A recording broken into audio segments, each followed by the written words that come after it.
Viewers, welcome to YouTube channel Ultra Learning. आज हम लोग क्लास 10 की साइंस बुक से बायोलॉजी सेक्शन से चैप्टर नंबर 1 जो कि लाइफ प्रोसेस जैव प्रक्रम है, उसके एक टॉपिक उत्सर्जन को पूरे एक्सप्लेनेशन के साथ पढ़ेंगे। तो चलिए शुरू करते हैं। टॉपिक उत्सर्जन। सबसे पहले इसकी परिभाषा।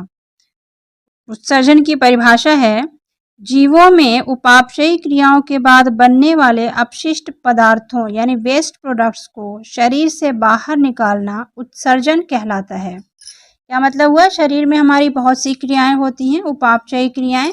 उपापचयी क्रियाएं वे क्रियाएं हैं जिनमें ऊर्जा का उपयोग या फिर उत्पादन होता है। दोनों ही क्रियाओं को मिला करके उपापचयी क्रियाएं कहते हैं। तो ऐसी क्रियाओं से बहुत सारे अपशिष्ट पदार्थ, बहुत से वेस्ट मटेरियल भी बनते हैं जिनको शरीर से बाहर निकालना आवश्यक होता है। तो उन्हीं पदार्थों को शरीर से बाहर निकालने की जो प्रक्रिया है वो उत्सर्जन कहलाती है। टॉपिक है उत्सर्जी पदार्थ। उत्सर्जी पदार्थ क्या होते हैं? सबसे पहले परिभाषा देखें कि ऐसे पदार्थ जिनको शरीर से बाहर निकालना आवश्यक होता है। अगर वो शरीर में रहें तो वो हार्मफुल होते हैं, शरीर के लिए जहरीले होते हैं। तो उन पदार्थों को शरीर से बाहर निकालना आवश्यक होता है। जो प्रमुख उत्सर्जी पदार्थ है वो है कार्बन डाइऑक्साइड। श्वसन में हम ऑक्सीजन को लेते हैं और CO2 हमारे शरीर से बाहर निकलती है। तो इस तरीके से CO2 जो है हमारा प्रमुख उत्सर्जी पदार्थ है, कार्बन डाइऑक्साइड। और भी उत्सर्जी पदार्थ हैं, क्या क्या?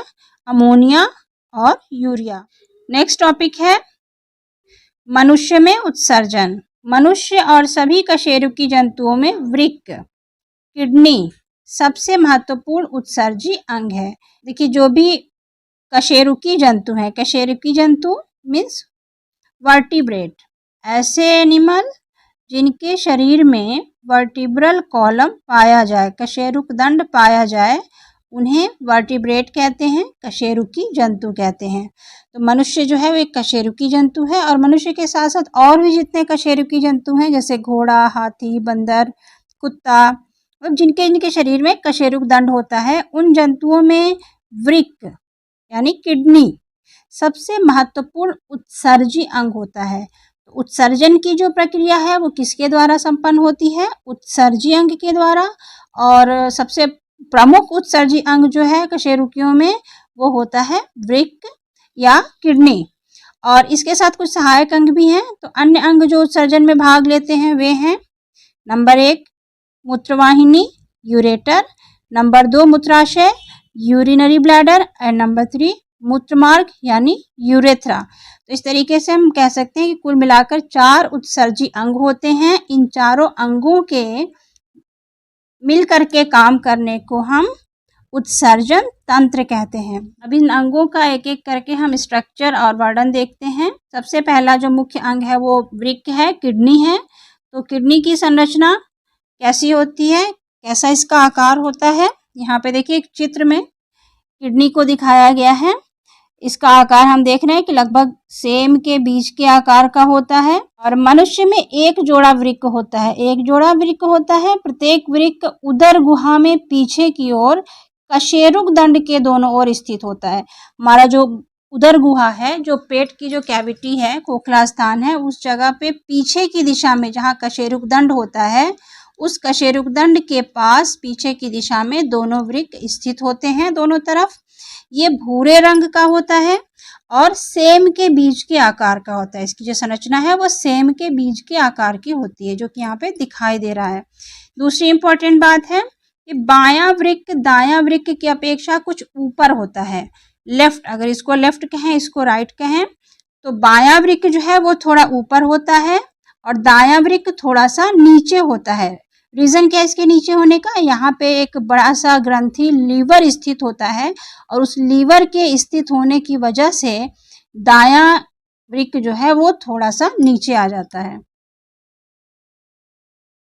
इसके बारे में और है, यह करीब 10 सेंटीमीटर लंबा, 5 से 6 सेंटीमीटर चौड़ा और 2.5 से 4 सेंटीमीटर मोटा होता है। लंबाई ये होती है, चौड़ाई यहाँ से यहाँ तक 5 से 6 सेंटीमीटर, और इसकी मोटाई जो कही जाए, मतलब इसका पूरा गोल तो नहीं है लेकिन फिर भी हम कह सकते हैं कि जो इसका व्यास होता है वो लगभग 2.5 से 4 सेंटीमीटर होता है। इस लंबाई 10 सेंटीमीटर, चौड़ाई 5 से 6 और लगभग व्यास जो है वो लगभग 2.5 से 4 सेंटीमीटर होता है। वृक्क की भीतरी सतह हाइलम कहलाती है। यहाँ चित्र में देखिए आपको हाइलम जो है वो दिखाई दे रहा है। ये बीच बीच का ये पोर्शन जो है ये हाइलम होता है, अंदर वाला ये पोर्शन जो है वो हाइलम होता है। इसी जगह से वृक्क धमनी वृक्क में प्रवेश करती है और वृक्क शिरा बाहर निकलती है। आप देख रहे हैं कि ये धमनी है, इसमें शुद्ध रक्त आ रहा है और ये शिरा है जिसमें से अशुद्ध रक्त बाहर जा रहा है। तो धमनी और जो शिराएं हैं ये दोनों वृक्क के हाइलम में ही आकर के जुड़ी रहती हैं। तो इस धमनी को कहा जाता है वृक्क धमनी और इस शिरा को कहा जाता है वृक्क शिरा। तो renal artery and renal vein, ये रेनल आर्टरी है और ये रेनल वीन है जो कि हाइलम के सिरे में आके उससे जुड़ी रहती हैं। अगला अंग है मूत्रवाहिनी यूरेटर। यहाँ पे इस पूरे चित्र के माध्यम से मैंने पूरा उत्सर्जन तंत्र दिखाया हुआ है और इस उत्सर्जन तंत्र में आपको वृक्क दिखाई दे रहा है। एक दूसरा अंग इसमें दिखाई दे रहा है, ये जो है यूरेटर या मूत्रवाहिनी। तीसरा अंग यहाँ पे ब्लैडर है और चौथा यूरेथ्रा है। ये पूरे इस चित्र में हमको उत्सर्जन तंत्र के चारों अंग दिखाई दे रहे हैं, किडनी, यूरेटर, यूरिनरी ब्लैडर और यूरेथ्रा। ये 4 उत्सर्जी अंग होते हैं जो मिल करके एक उत्सर्जन तंत्र बनाते हैं। तो दोनों वृक्कों के हाइलम से एक एक मूत्रवाहिनी निकलती है। 2 वृक्क होते हैं, दोनों का ये पोर्शन हाइलम है। इस हाइलम से एक एक ऐसे पाइप जैसी संरचना निकलती है। इस संरचना को मूत्रवाहिनी या यूरेटर कहते हैं। मूत्रवाहिनी का शीर्ष भाग जो वृक्क से बाहर निकलता है थोड़ा ज़्यादा मोटा होता है, यानी इसका ऊपरी भाग जो अभी वृक्क से जस्ट निकल रहा होता है वो नीचे वाले की अपेक्षा थोड़ा मोटा होता है। आपको देखें चित्र में यहाँ का भाग जो है वो मोटा है इस भाग की अपेक्षा। अगला अंग है मूत्राशय यूरिनरी ब्लैडर, जो अंग नंबर 3 है। वृक्क के आगे वृक्क पहला भाग है, दूसरा यूरेटर और तीसरा है मूत्राशय यूरिनरी ब्लैडर।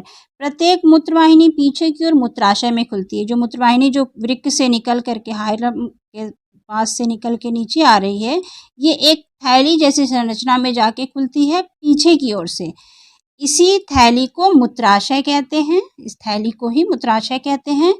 मूत्राशय नाशपाती के आकार की पतली दीवार वाली एक थैली के समान रचना है। ये जो इसका आकार जो है वो लगभग नाशपाती का है और इसकी जो संरचना है वो एक थैली जैसी होती है, लचीला होता है और ये उदर गुहा के पिछले भाग में रेक्टम के नीचे स्थित होता है। ये भी उदर गुहा में ही है और रेक्टम के नीचे है। रेक्टम जो है वो पाचन तंत्र का एक भाग होता है और ये उसी रेक्टम के नीचे स्थित होता है। अगला अंग है मूत्रमार्ग यूरेथ्रा। जैसा कि चित्र में देख रहे हैं, यूरेथ्रा मूत्राशय के पिछले भाग से एक नली निकलती है जिसे मूत्रमार्ग कहते हैं। मूत्राशय के पीछे से एक नली निकल रही होती है नीचे की तरफ, ये यूरेथ्रा या मूत्रमार्ग कहलाती है।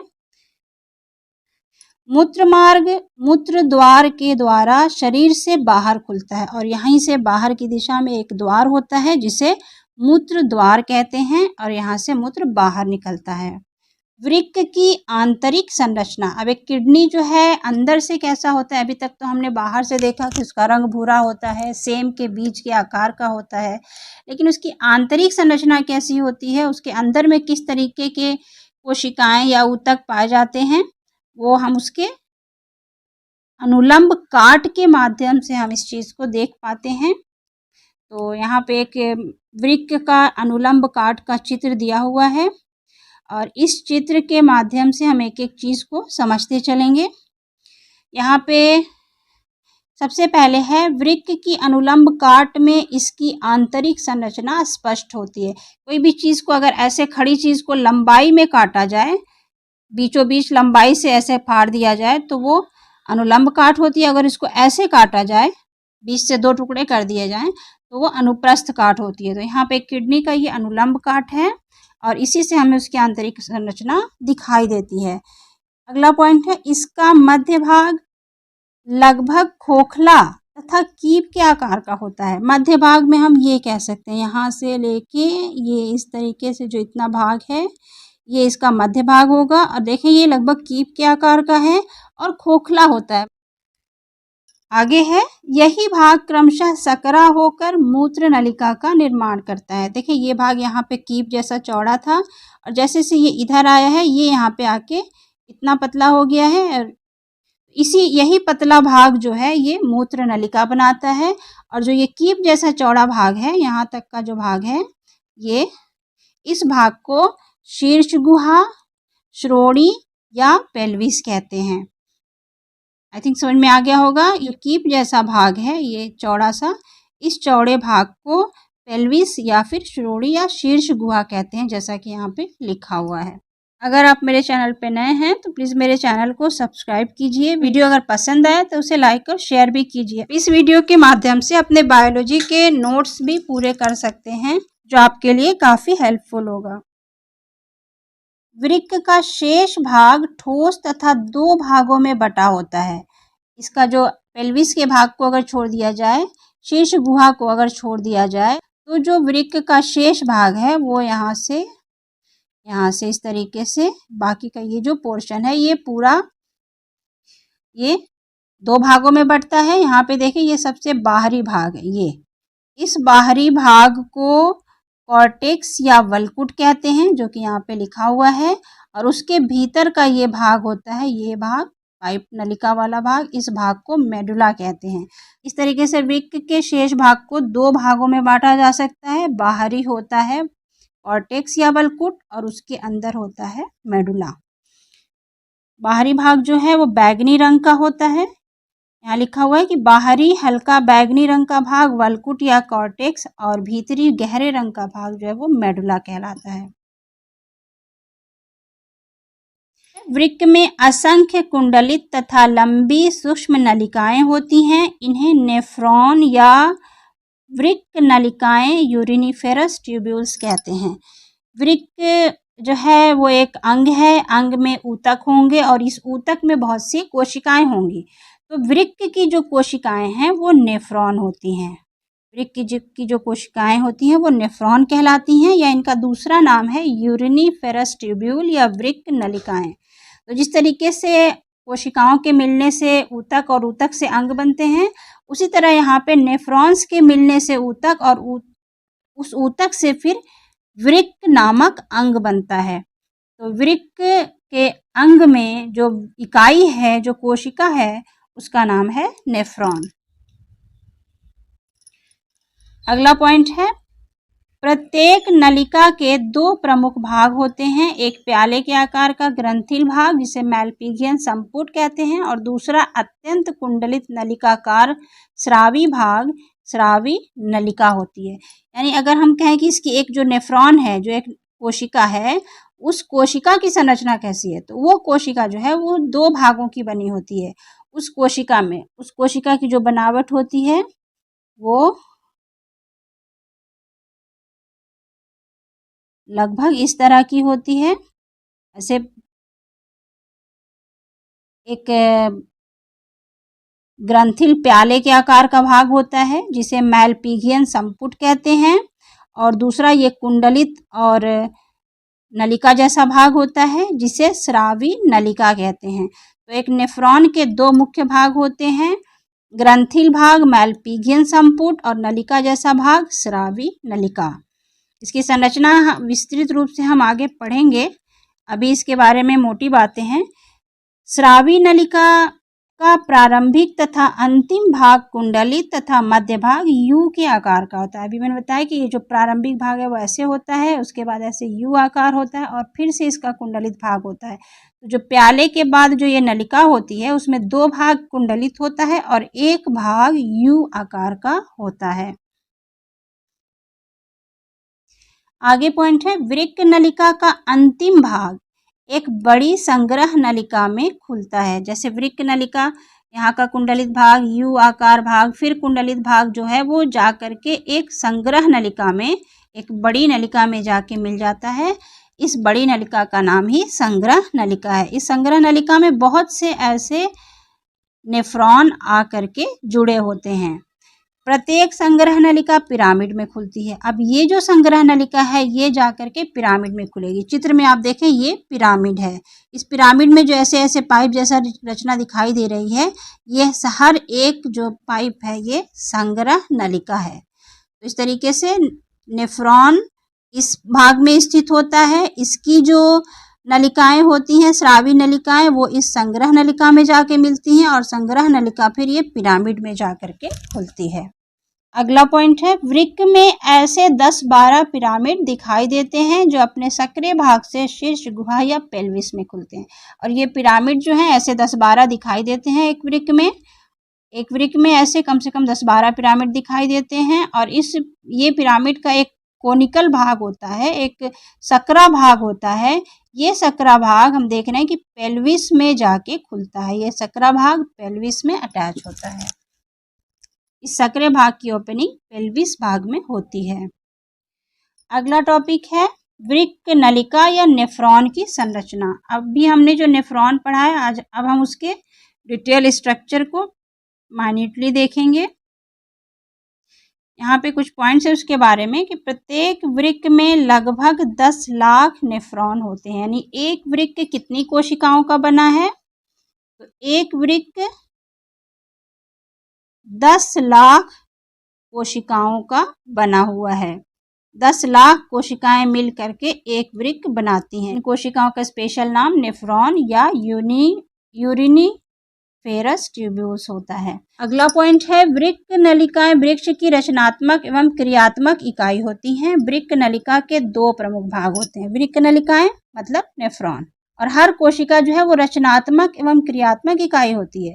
तो नेफ्रॉन भी जो है वो वृक्क की रचनात्मक और क्रियात्मक इकाई है, क्योंकि वो उसकी कोशिका है। और इस वृक्क नलिका के 2 प्रमुख भाग होते हैं जो हम पीछे पढ़ चुके हैं। यहाँ पे हम उसको थोड़ा और डिटेल तरीके से देखेंगे।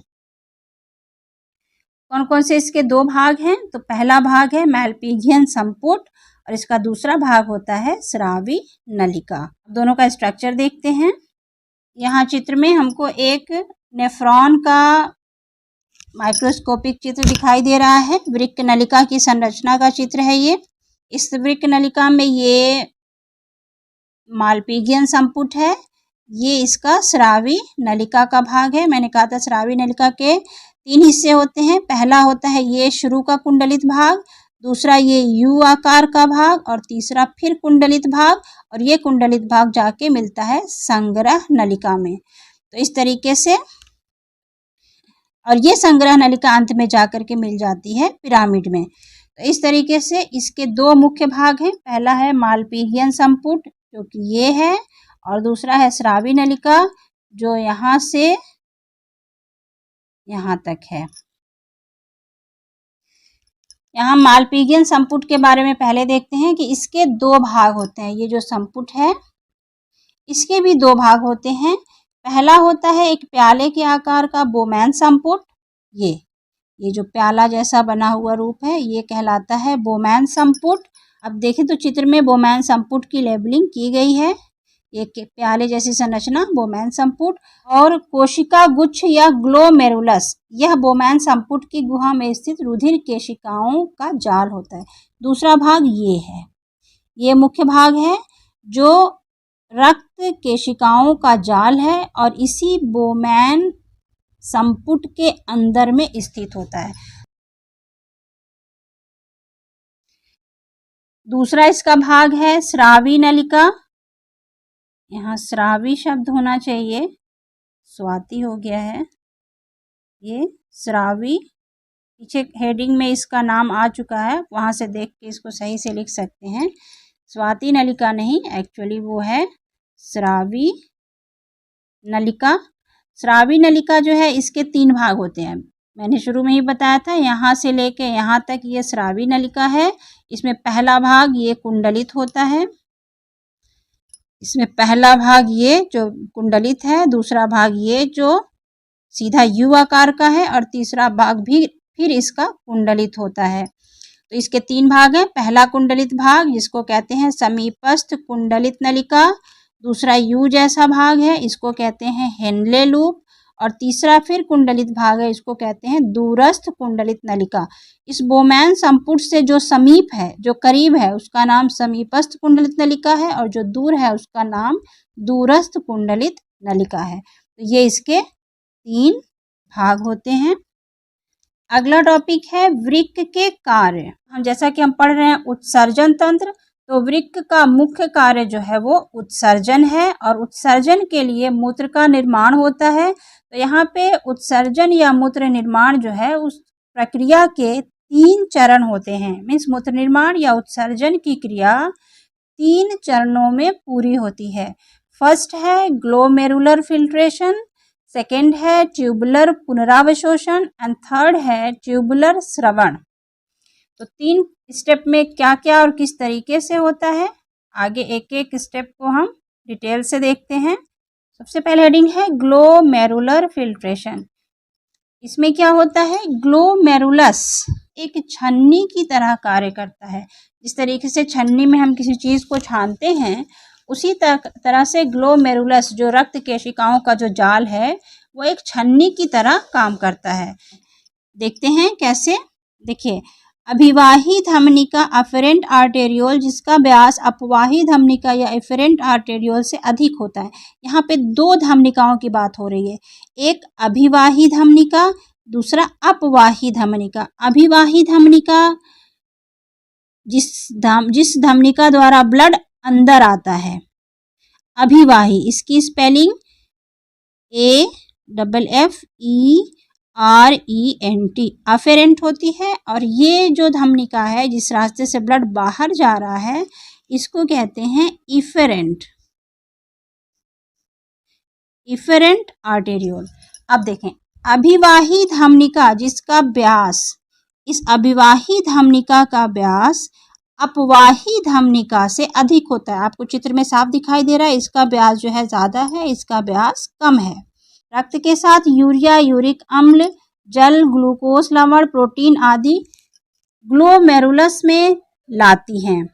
यानी जो अभिवाही धमनिका है वो अपने साथ रक्त लाती है और उस रक्त में यूरिया, यूरिक अम्ल, जल, ग्लूकोज, लवण, प्रोटीन आदि पदार्थों को भी इसमें लेके आती है। तो जो इस धमनिका द्वारा जो रक्त आता है उस रक्त में बहुत से पदार्थ भी यहाँ पे आते हैं। अब देखिए, ये पदार्थ बोमन संपुट की पतली दीवार से छनकर नेफ्रॉन में चले जाते हैं। यहाँ क्या होता है, यहाँ पे जब ये आते हैं तो इस जगह से ये छन के यहाँ चले आते हैं। ये छनने की प्रक्रिया कैसे हो रही है, क्यों हो रही है ये छनने की प्रक्रिया, इसको देखते हैं आगे।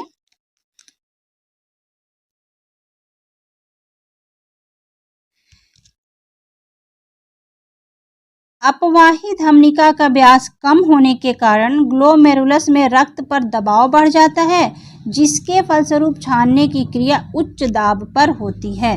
जैसा कि चित्र में देखे थे कि एक रास्ते से ब्लड आ रहा था और दूसरे रास्ते से ब्लड बाहर जा रहा था, लेकिन आने का रास्ता चौड़ा और बाहर जाने का पतला था, जिसकी वजह से जितनी तेज़ी से इस संपुट में रक्त आ रहा था उतनी तेज़ी से बाहर नहीं जा रहा था। इसमें यहाँ रक्त का दबाव बढ़ रहा था और दबाव बढ़ने की वजह से यहाँ से रक्त या कुछ चीज़ें छनकर यहाँ चली आ रही थी। तो इस तरीके के छनने की प्रक्रिया को, जो दबाव में हो, जो दाब के कारण हो, उच्च दाब में हो, उस छनने की प्रक्रिया को अल्ट्रा फिल्ट्रेशन कहते हैं। उच्च दाब में फिल्ट्रेशन को अल्ट्रा फिल्ट्रेशन कहते हैं। तो यहाँ पे रक्त का अल्ट्रा फिल्ट्रेशन होता है। सेकेंड स्टेप है ट्यूबुलर पुनरावशोषण। ग्लोमेरुलर फिल्ट्रेट, फिल्ट्रेट कहते हैं छनी हुई चीज़ को। इस ग्लोमेरुलस से छन कर जो चीज़ यहाँ नीचे गई है उसे कहते हैं ग्लोमेरुलर फिल्ट्रेट। तो ये ग्लोमेरुलर फिल्ट्रेट अब नलिकाओं से होकर ये आगे बढ़ रहा है और नलिकाओं से होकर गुजरता है और इसी समय इसकी कोशिकाएं उन पदार्थों को पुनः अवशोषित कर लेती हैं जिनकी आवश्यकता होती है। हमने देखा कि यहाँ पे रक्त के साथ साथ बहुत सारे कार्बनिक आवश्यक पदार्थ भी इसमें इस ग्लोमेरुलस में आए थे और छन के वो यहाँ गए हैं रक्त के साथ। तो जब ये रक्त यहाँ से आगे बढ़ता है तो इसी पाइप में कुछ सूक्ष्मांकुर होते हैं जो उन कार्बनिक आवश्यक पदार्थों को पुनः अवशोषित कर लेते हैं, काम के पदार्थों को वापस अवशोषित कर लेते हैं।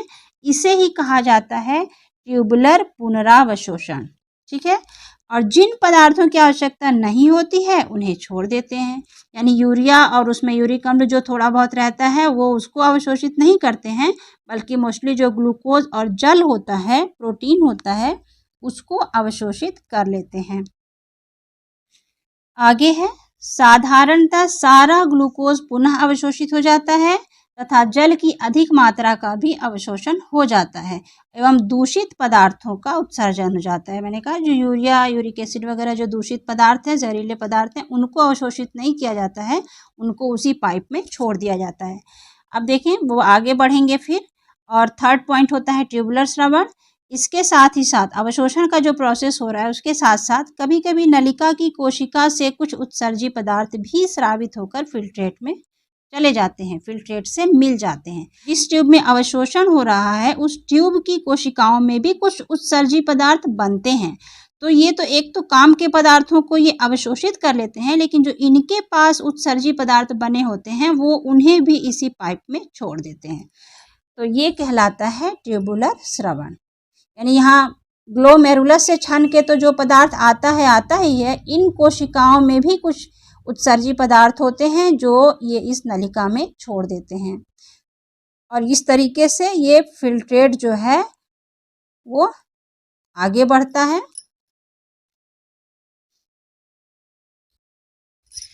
अब इस फिल्ट्रेट को ब्लैडर मूत्र या ब्लैडर यूरिन कहते हैं। ग्लोमेरुलस से फिल्ट्रेट जो है वो नलिका में चला गया, नलिका से आवश्यक पदार्थों का पुनरावशोषण हो गया और नलिका की कोशिकाओं में भी कुछ उत्सर्जी पदार्थ थे वो भी उसमें छोड़ दिया गया। तो इस तरीके से एक फिल्ट्रेट जो है वो आगे बढ़ता जाता है और अब वो फिल्ट्रेट कहलाता है ब्लैडर यूरिन या ब्लैडर मूत्र।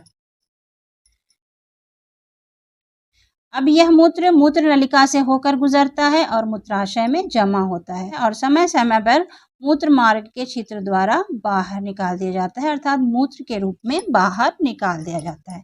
तो ये होता है पूरा प्रोसेस उत्सर्जन का। ये उत्सर्जन की क्रियाविधि है। अब अगला छोटा सा टॉपिक है मूत्र की बनावट, मूत्र की कॉम्पोजिशन। मूत्र में कौन कौन से अवयव होते हैं, कितनी मात्रा में, कितने प्रतिशत में होते हैं, इसके लिए देखें। हेडिंग है मूत्र की बनावट। तो मूत्र में साधारणतः जल, यूरिया तथा सोडियम क्लोराइड होते हैं। इसका पीएच मान 6 होता है। मूत्र के 3 अवयव, जल, यूरिया और सोडियम क्लोराइड, और इसका पीएच वैल्यू जो है वो 6 होता है। देखिए जनरली जो इसका पीएच वैल्यू है वो 4.5 से 8 के बीच में वैरी करता है, लेकिन जो साधारणतः इसका मान होता है वो 6 होता है, थोड़ा सा एसिडिक होता है। अगला पॉइंट है, यदि एक मनुष्य 24 घंटे में 80 से 100 ग्राम प्रोटीन आहार के रूप में लेता है तो उसके मूत्र की प्रतिशत मात्रा निम्नलिखित होगी। यहाँ पे आगे कुछ अवयवों की प्रतिशत मात्रा दी हुई है। ऐसे व्यक्ति के मूत्र में 96% तो पानी होगा, जल होगा। ठोस अवयव उसमें 4% होंगे और उस 4% में से 2% जो होगा वो यूरिया होगा और बाकी 2% जो है वो अन्य कोई पदार्थ, ठोस पदार्थ होते हैं। अगला छोटा सा टॉपिक है यूरिया। यूरिया प्रोटीन मेटाबॉलिज्म का उप उत्पाद है। यह एमिनो अम्ल से बनता है। यूरिया की सामान्य मात्रा 100 ml रक्त में 30 मिलीग्राम होती है। प्रोटीन का मेटाबॉलिज्म होता है, मतलब उपापचय होता है, प्रोटीन का तोड़फोड़ किया जाता है और उसके बाद एमिनो अम्ल बनता है और उस एमिनो अम्ल से ही यूरिया का निर्माण होता है। तो इस तरीके से हम कह सकते हैं कि यूरिया जो है वो प्रोटीन का उप उत्पाद है।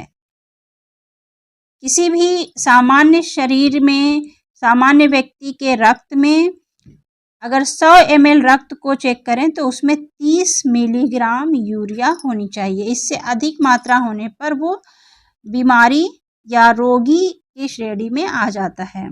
यूरिक अम्ल रक्त में इसकी सामान्य मात्रा 2 से 3 मिलीग्राम पर 100 ml।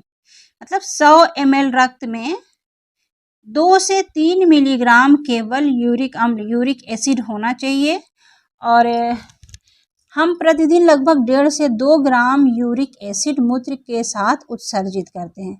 अगला एक पॉइंट है मूत्र का पीला रंग, इसमें स्थित रंजक यूरोक्रोम के कारण होता है।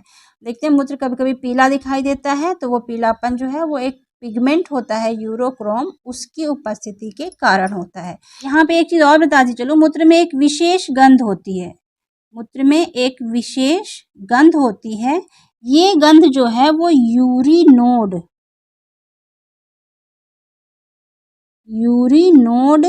नाम के एक विशिष्ट पदार्थ के कारण होती है। यूरिनोड नामक एक पदार्थ होता है मूत्र में, जिसके कारण मूत्र में एक विशेष गंध पाई जाती है। अगर वीडियो पसंद आए तो आप वीडियो को लाइक कीजिए, शेयर कीजिए और चैनल को सब्सक्राइब भी कीजिए ऐसी ही और वीडियोस के लिए। इस उत्सर्जन टॉपिक की ही कुछ चीज़ें अभी रह गई हैं जो मैं आपको नेक्स्ट वीडियो में बताऊंगी। तब तक के लिए गुड बाय।